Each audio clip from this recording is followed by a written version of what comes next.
أعوذ بالله من الشيطان الرجيم بسم الله الرحمن الرحيم الحمد لله رب العالمين ثم الصلاة والسلام على سيد المرسلين حبيب إله العالمين أبي القاسم المصطفى محمد وعلى أهل بيته الطيبين الطاهرين المعصومين وأصحابه المنتجبين.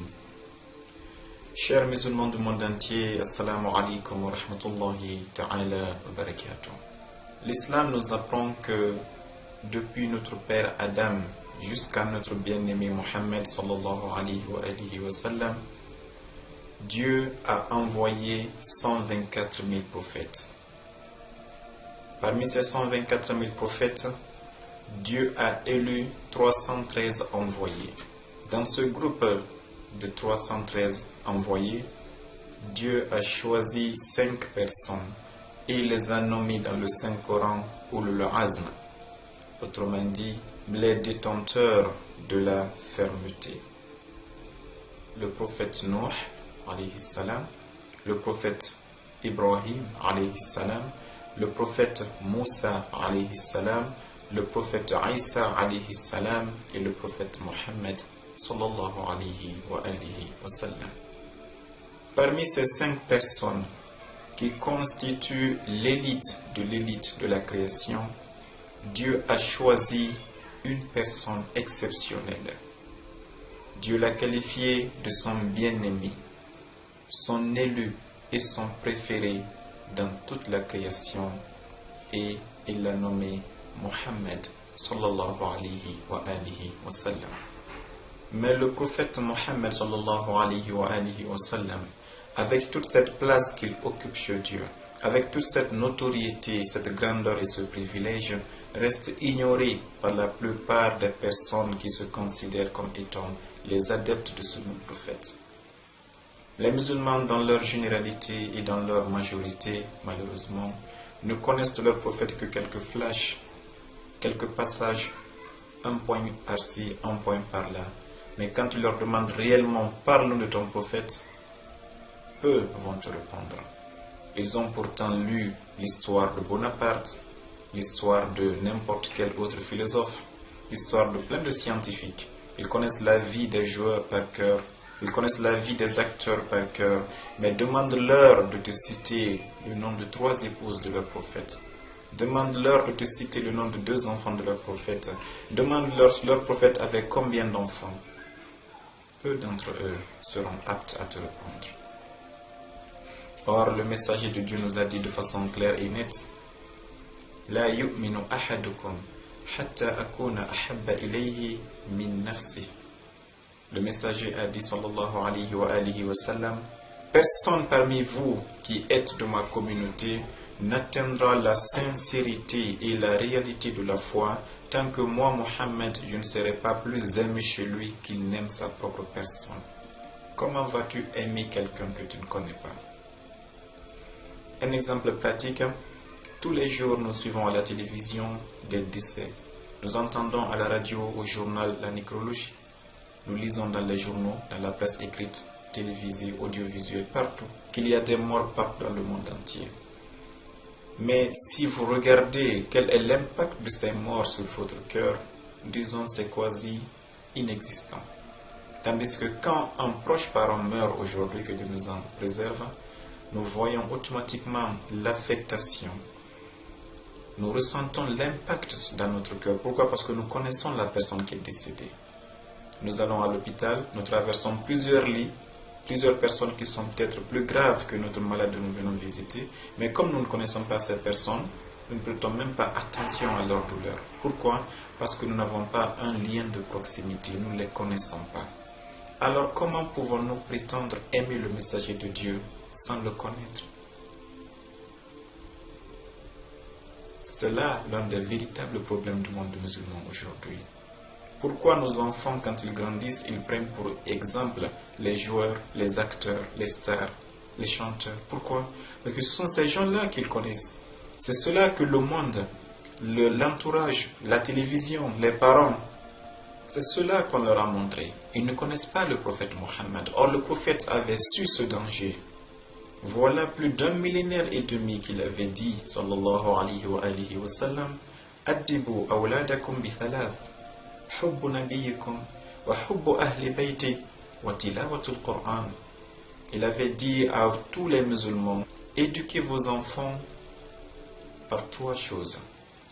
L'amour de leur prophète, l'amour de la famille de leur prophète, ainsi que la lecture du Saint-Coran. Et c'est là le paradoxe. Comment, moi en tant que parent, puis-je inculquer à mes enfants l'amour d'un prophète dont même moi je ne connais pas? Comment puis-je lui dire d'aimer le prophète Mohammed quand il dit « Mais papa, c'est qui pour le prophète Mohammed ?» Je lui dirais qu'il est né à la Mecque en 570, son père est décédé avant son naissance. C'est une chronologie que nous leur disons. Et le fait de faire aimer quelqu'un, il ne suffit pas de connaître les dates de sa vie, non. Connaître les dates, c'est une forme de connaissance mécanique et mathématique. Ça n'aura aucun impact affectif dans votre cœur. Connaissons le prophète Mohammed sallallahu alayhi wa sallam dans la place qu'il occupe dans notre islam. Quelle est la place que Dieu lui a attribuée? Si nous connaissions comment est-ce que Dieu a respecté le messager de Dieu, cela aurait eu un impact rétroactif sur nous. Malheureusement, nous ne connaissons de lui que quelques dates. Cela ne suffit pas pour avoir en lui, imaginez ce qu'il a dit, que nous le placions dans notre cœur à un niveau plus élevé que l'amour qu'on a pour notre femme, plus élevé qu'on a l'amour pour nos enfants, plus élevé que l'amour qu'on a pour nos parents et plus élevé que l'amour qu'on a pour soi-même. Donc ce n'est pas qu'une petite place. Alors demandez-vous à vous, actuellement, quelle est la place que le messager de Dieu occupe dans votre cœur? Sincèrement, quand nous sommes sincères avec nous, nous verrons que cette place est loin d'être celle qui est requise. Tandis que quand nous regardons certaines personnes, l'amour et la place qu'ils ont donnée au football dans leur cœur, quand leur équipe, quand on regarde le lien qu'ils ont avec leur équipe, avec leur star comme on le dit, quand nous voyons ces supporters, quand leur équipe marque un but, quand nous voyons le changement métabolique dans leur fonctionnement, dans leur organisme interne, nous voyons que c'est un amour sincère qu'ils ont pour cette équipe. Et par contre, quand nous voyons que leur équipe est menacée, la palpitation du cœur nous montre jusqu'où il est inquiet.